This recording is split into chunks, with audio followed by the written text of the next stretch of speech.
تمامی حضرات کو پیارے آقا صلی اللہ تعالیٰ علیہ وسلم کا پیارا پیارا مہینہ مبارک ہو۔ 12ویں شریف کی آج پہلی تاریخ ہے اور انشاءاللہ 19 اکتوبر منگل کے دن 12ویں شریف کو منایا جائے گا، اور ہر ایمان والے پر لازم ہے کہ وہ نبی کریم صلی اللہ تعالیٰ علیہ وسلم سے محبت کرے، اور محبت کا تقاضا یہ ہے کہ جس سے محبت کی جاتی ہے اس کا ذکر بہت کیا جاتا ہے، اس کے ذکر کے بغیر تو چین ہی نہیں پڑے گا۔ اور ہر ایمان والے پر یہ فرض ہے کہ وہ اپنے نبی کریم صلی اللہ تعالیٰ علیہ وسلم سے ہر چیز سے زیادہ محبت کرے۔ یہ پنگا بند کرو۔ تو آج سے انشاءاللہ تبارک تعالیٰ ہم بیان کریں گے قرآن پاک سے روزانہ رسول کریم صلی اللہ تعالیٰ علیہ وسلم کی پیدائش کے تعلق سے، حضور صلی اللہ علیہ وسلم کی میلاد۔ میں آپ کو بتا دوں میلاد ہے کیا۔ تو حضور صلی اللہ تعالیٰ علیہ وسلم کا ذکر کرنا، حضور صلی اللہ تعالیٰ علیہ وسلم کی فضیلت بیان کرنا، حضور کب پیدا ہوئے، حضور کا خاندان کیسا تھا، حضور کی کوالٹی کیا تھی، حضور کے اندر کیا کیا رب کائنات نے معجزات عطا فرمائے، تو یہ سب میلاد شریف کہلاتا ہے۔ اور یہ کوئی نئی بات نہیں ہے۔ آج ہم آپ کو پہلے دن یہ بتا رہے ہیں کہ رب کائنات نے سب سے پہلے اپنے نبی کریم صلی اللہ علیہ وسلم کا ایسا میلاد منایا، ایسا ذکر فرمایا کہ تمام نبیوں کی روحوں سے یہ وعدہ لیا۔ کیا وعدہ لیا ہے آپ خود ہی سماعت کیجئے۔ یہ تیسرا پارہ ہے۔ کون سا پارہ ہے؟ تیسرا پارہ ہے، سورہ آل عمران ہے، اور اس کی آیت نمبر جو ہے وہ 81 ہے اور 82، 81 اور 82 ہے۔ انشاءاللہ یہ بیان یوٹیوب پر بھی رہے گا۔ ایسا نہیں ہے کہ ہم اہل سنت والجماعت کوئی بات دھوئے میں کہتے ہیں۔ یہ اب آپ جانتے ہیں جب نیٹ پہ کوئی چیز پڑ جاتی ہے تو پھر پوری دنیا کہیں بھی اس کو دیکھ سکتی ہے، چیک کر سکتی ہے۔ جو اپنے مسجد سے یوٹیوب چینل ما امام کو چلتا ہے، انشاءاللہ یہ سارے بیان اس پر آئیں گے۔ تو پھر سے میں آپ کو ریوائز کرا دوں، یہ پارہ نمبر تیسرا ہے، سورہ آل عمران ہے، اس کی آیت نمبر 81 اور 82 ہے۔ اعوذ باللہ من الشیطان الرجیم، بسم اللہ الرحمن الرحیم۔ وَإِذْ أَخَذَ اللَّهُ مِيثَاقَ النَّبِيِّينَ لَمَا آتَيْتُكُم مِّن كِتَابٍ وَحِكْمَةٍ ثُمَّ جَاءَكُمْ رَسُولٌ مُصَدِّقٌ لِّمَا مَعَكُمْ لَتُؤْمِنُنَّ بِهِ وَلَتَنصُرُنَّهُ۔ اور یاد کرو جب اللہ نے پیغمبروں سے عہد لیا، پیغمبروں سے، نبیوں سے وعدہ لیا۔ کیا وعدہ لیا؟ کہ میں تمہیں کتاب اور حکمت عطا کروں، پھر تمہارے پاس وہ عظمت والا رسول تشریف لائے گا جو تمہاری کتابوں کی تصدیق فرمانے والا ہوگا، تو تم ضرور ضرور اس پر ایمان لانا اور ضرور ضرور اس کی مدد کرنا۔ یہ اللہ تبارک تعالیٰ کیا فرما رہا ہے؟ تمام نبیوں کی روحوں سے یہ وعدہ لیا گیا تھا۔ یہ جلسہ کہاں ہو رہا ہے؟ تمام انبیاء اکرام کی روحیں ہیں، تمام نبی 1 لاکھ یا 2 لاکھ کم و بیش، ان سے رب کائنات وعدہ لے رہا ہے کہ جب میرا محبوب تم میں تشریف لائے، جب تم میں تشریف لائے تو تم پھر ان پر ایمان لانا اور ان کی مدد کرنا، ان کی خدمت کرنا۔ رب کائنات نے فرما دیا کہ جب تم نبی ہوگے، رسول ہوگے، پوری کائنات تمہیں فالو کر رہی ہوگی، تمہارے سامنے ہاتھ باندھے کھڑی ہوئی ہوگی، تمہاری باتوں کو مان رہی ہوگی، تو اگر میرے نبی تمہارے زمانے میں آ جائیں تو پھر تم نبی نہیں رہو گے بلکہ تم ان کے امتی بن جاؤ گے۔ سب کچھ پھر آپ ان کی خدمت کرو گے، آپ ان پر ایمان لے کر آؤ گے۔ یہ رب کائنات کس سے وعدہ لے رہا ہے؟ نبیوں سے۔ اور یہ بھی یاد رکھیں، تمام زمانے میں جس زمانے میں جو نبی آئے، نبی سے بہتر کوئی کائنات میں ہوا ہی نہیں، ہر اعتبار سے، نہ عقل کے اعتبار سے، نہ دماغ کے اعتبار سے، نہ کوالٹی کے اعتبار سے، نہ چرتر کے اعتبار سے، نہ کریکٹر کے اعتبار سے، نہ فضیلتوں کے اعتبار سے۔ اللہ تبارک تعالیٰ نے جس نبی کو بھی پیدا فرمایا جس زمانے میں، وہ اپنے زمانے میں سب سے افضل و اعلیٰ رہے، سب سے افضل و اعلیٰ۔ تو رب کائنات یہاں پر تمام نبیوں سے وعدہ لے رہا ہے کہ جب تم میں تشریف لے آئیں میرے محبوب تو تم ان پر ایمان لے کے آنا ہے تم کو، یعنی تم ان کے امتی بن جاؤ گے، نبی نہیں رہو گے، پھر ان کے امتی بن جاؤ گے۔ دوسرا کام یہ کرنا ہے کہ تم ان کی مدد کرو گے، اور پھر ضرور ضرور ان کی مدد کرو گے۔ آگے رب کائنات فرماتا ہے اعلیٰ اقررتم واخذتم علی ذالکم اسری۔ رب کائنات فرماتا ہے کیا تم نے اس حکم کا اقرار کیا؟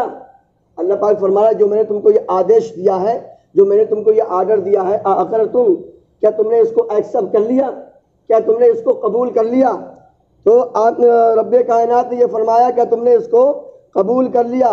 قالوا اقررنا، تو تمام نبی 1 لاکھ یا 2 لاکھ کم و بیش سب نے کہا اقررنا، اے اللہ ہم نے اسے قبول کیا، اے اللہ ہم نے اس کو مان لیا، اے اللہ ہم نے اس کو اقرار کر لیا، اس کو ہم نے مان لیا۔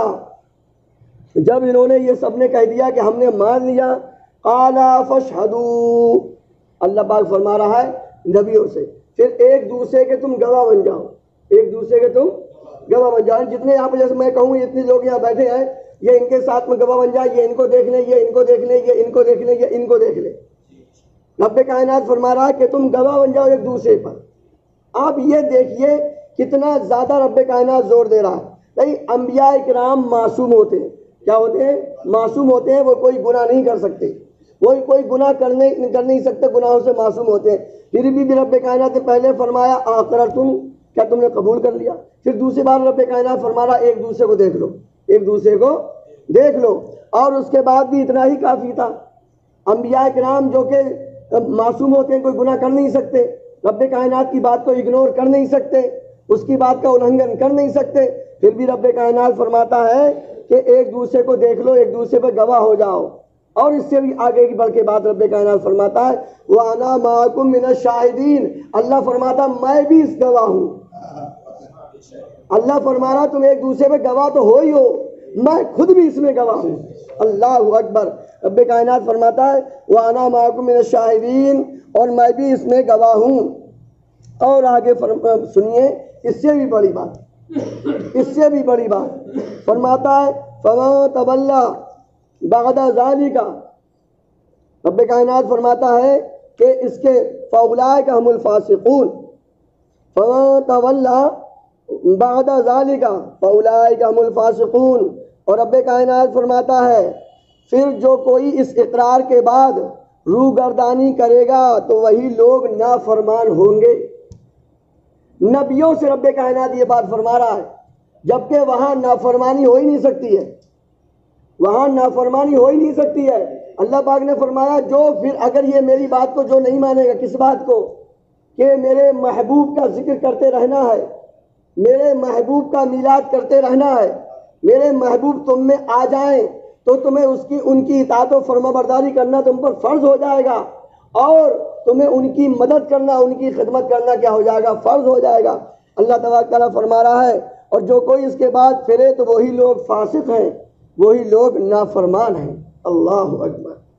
اب آپ یہ بتائیے تمام نبیوں نے اقرار بھی کر لیا، اگر ایک ایک بھی میلاد کیا ہوگا انہوں نے، جبکہ ایک ایک نہیں، ابھی میں انشاءاللہ آپ کو آگے بتاؤں گا کہ اتنا حضور صلی اللہ علیہ وسلم کا ان کے آنے سے پہلے چرچا ہو چکا تھا کہ بچہ بچہ حضور صلی اللہ علیہ وسلم کو جانتا تھا، وہ بھی میں قرآن پاک سے آپ کو بتاؤں گا، اتنا چرچا ہو چکا تھا۔ اور حضور صلی اللہ علیہ وسلم کے آنے سے پہلے جب موسیٰ علیہ السلام کے چاہنے والے اور عیسیٰ علیہ السلام کے چاہنے والے جتنے بھی نبی آ چکے تھے، سب کے چاہنے والے جب کوئی ان کا کام ہلکتا تھا تو وہ حضور صلی اللہ علیہ وسلم کا وسیلہ دے کے دعا مانگتے تھے۔ جنگوں میں جاتے تھے تو کہتے تھے یا اللہ جو تیرا آخری نبی آئے گا ان کے صدقے میں تو ہمیں جیت فرما دے، ہمیں جنگ جتا دے، تو وہ جنگ جیتتے تھے۔ یہ بھی انشاءاللہ میں قرآن پاک سے آپ کو بتاؤں گا۔ تو رب کہا اب سنیے اس کی تفسیر، اس کی تفسیر کیا ہے؟ حضرت علی رضی اللہ تعالیٰ عنہ فرماتے، کون؟ حضرت علی رضی اللہ تعالیٰ عنہ فرماتے ہیں کہ اللہ تعالیٰ نے حضرت آدم علیہ السلام اور ان کے بعد جس کسی کو نبوت عطا فرمائی ان سے سید الانبیاء محمد مصطفیٰ صلی اللہ علیہ وسلم کے متعلق عہد لیا، اور انبیاء اکرام علیہ السلام نے اپنی قوموں سے عہد لیا کہ اگر ان کی حیات میں سرور کائنات صلی اللہ علیہ وسلم مبعوث ہو جائیں، تشریف لے آئیں، تو وہ آپ صلی اللہ علیہ وسلم پر ایمان لائیں اور آپ صلی اللہ علیہ وسلم کی مدد اور نصرت کریں۔ سمجھے نہیں سمجھے؟ اللہ نے نبیوں سے وعدہ لیا اور نبیوں نے اپنی پوری امت میں یہ بار بار چرچا کیا، بار بار چرچا کیا کہ ایک نبی آنے والے ہیں، اللہ نے ہم سے وعدہ لیا ہے تو اب ہم تم کو بتا رہے ہیں۔ نبیوں تمام نبی اپنے اپنے زمانے میں حضور صلی اللہ علیہ وسلم کے دنیا میں آنے سے پہلے ہی چرچا کرتے رہے تو یہ حضرت علی رضی اللہ تعالیٰ عنہ نے بتایا۔ اس سے ثابت ہوا کہ ہمارے آقا و مولا حبیب خدا محمد مصطفیٰ صلی اللہ علیہ وسلم تمام انبیاء اکرام میں سب سے افضل و اعلیٰ ہیں۔ اس آیت مبارکہ میں نبی کریم صلی اللہ علیہ وسلم کی عظیم فضائل بیان ہوئے ہیں۔ علماء اکرام نے اس آیت کی تفسیر میں پوری کی پوری کتابیں لکھی ہیں۔ اس سے عظمت مصطفیٰ صلی اللہ علیہ وسلم کے بے شمار نکات حاصل کیے ہیں۔ چند باتیں ہم آپ کو بتاتے ہیں۔ نمبر 1، حضور پرنور صلی اللہ علیہ وسلم کی شان میں اللہ نے محفل قائم فرمائی۔ اس قرآن کی آیت سے کیا پوائنٹ نکل رہے ہیں وہ دیکھیے۔ نمبر 1، حضور صلی اللہ تعالیٰ علیہ وسلم کی شان میں اللہ نے محفل قائم فرمائی، ایک مجلس قائم فرمائی۔ نمبر 2، خود عظمت مصطفیٰ صلی اللہ علیہ وسلم کو اللہ پاک نے بیان کیا۔ کس نے بیان کیا؟ اللہ پاک نے بیان کیا۔ نمبر 3، عظمت مصطفیٰ صلی اللہ علیہ وسلم کے سامعین کے لیے کائنات کے مقدس ترین افراد انبیاء اکرام علیہ السلام کو رب کائنات نے چنا۔ یہ محفل کہاں ہوئی تھی؟ صرف نبیوں کی محفل تھی۔ کس کی محفل تھی؟ سنانے والا اللہ پاک ہے، سننے والے تمام نبی ہیں۔ کتنے پوتر! ہر نبی اپنے زمانے میں سب سے پوتر ہوتا ہے، سب سے مقدس ہوتا ہے، سب سے زیادہ بلیسڈ ہوتا ہے، سب سے زیادہ بلفڈ ہوتا ہے۔ اس سے بڑا کوئی اچھا اس وقت ہوتا ہی نہیں۔ تو یہ اس وقت محفل ہوئی ہے۔ نمبر 4، کائنات وجود میں آنے سے پہلے حضور اقدس صلی اللہ علیہ وسلم کا ذکر جاری ہوا اور آپ صلی اللہ علیہ وسلم کی عظمت کا بیان ہوا۔ یہ اس وقت کا واقعہ ہے جب کہ آدم علیہ السلام کی پیٹھ میں جتنی بھی روحیں تھیں نبیوں کی، اللہ تعالیٰ نے سب کو جمع کر کے، یہ اس وقت کا بیان ہے جب کہ آدم علیہ السلام کے علاوہ اور کوئی دنیا میں تھا ہی نہیں۔ نمبر 5، آپ صلی اللہ علیہ وسلم کو تمام نبیوں کا نبی بنایا۔ تمام انبیاء علیہ السلام کو بطور خاص آپ صلی اللہ علیہ وسلم پر ایمان لانے اور مدد کرنے کا حکم دیا۔ نمبر 6، انبیاء اکرام کو فرمانے کے بعد باقاعدہ اس کا اقرار لیا۔ حالانکہ انبیاء اکرام علیہ السلام کسی حکم الہی کو انکار نہیں کر سکتے۔ نمبر 7، انبیاء اکرام نے اس کا اقرار باقاعدہ اعلان کیا۔ تمام نبیوں نے اس کے اقرار کا اعلان کیا کہ ہم سب مانتے ہیں۔ اور نمبر 8، اقرار کرنے کے بعد انبیاء اکرام علیہ السلام کو ایک دوسرے پر گواہ بنایا۔ نمبر 9، اللہ تعالیٰ نے خود فرمایا کہ تمہارے اس اقرار پر میں خود بھی گواہ ہوں۔ نمبر 10، انبیاء اکرام سے اقرار کرنے کے بعد پھر جانا تو یہ عقل میں ہی نہیں آتا ہے۔ انبیاء اکرام کو رب کائنات نے فرمایا اگر تو کوئی تم میں سے اس بیان سے پھر گیا تو جبکہ نبیوں کو تو کوئی یہ دماغ میں بھی نہیں لا سکتا کہ وہ اللہ کے حکم کو چھوڑیں گے۔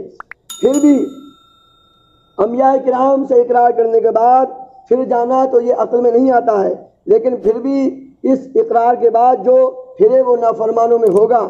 اس آیت کریمہ پر انتہائی نفیس کلام فرمانے کے بعد اعلیٰ حضرت عظیم البرکت نے بھی اس پر ایک پوری کتاب لکھی ہے، تجلی الیقین بأن نبینا سید المرسلین صلی اللہ تعالیٰ علیہ وسلم۔ آج کے لیے اتنا ہی بیان، انشاءاللہ روزانہ حضور اکرم صلی اللہ تعالیٰ علیہ وسلم کا بیان ہوگا۔ اور ایک ایمان والے کے لیے ضروری ہے کہ ہماری کان اس لیے اللہ نے بنائے ہیں کہ ہم اللہ اور رسول کی باتوں کو سنیں۔ ہماری زبان اس لیے ہے کہ ہم رات دن اپنے حضور صلی اللہ علیہ وسلم کا ذکر کرتے رہیں۔ ہم اس لیے ہیں کہ ہر وقت اپنے حضور پر فدا رہیں، کیونکہ اللہ تعالیٰ نے تمام نبیوں کے ذریعے تمام کائنات سے یہ وعدہ لے لیا ہے کہ حضور کا ذکر، حضور کا چرچا رات دن کرتے ہی رہنا ہے۔ انشاءاللہ یہ بیان مائی امام یوٹیوب پر بھی پڑے گا، آپ دوسروں تک اس کو شیئر کریں تاکہ زیادہ سے زیادہ حضور صلی اللہ علیہ وسلم کے بارے میں امت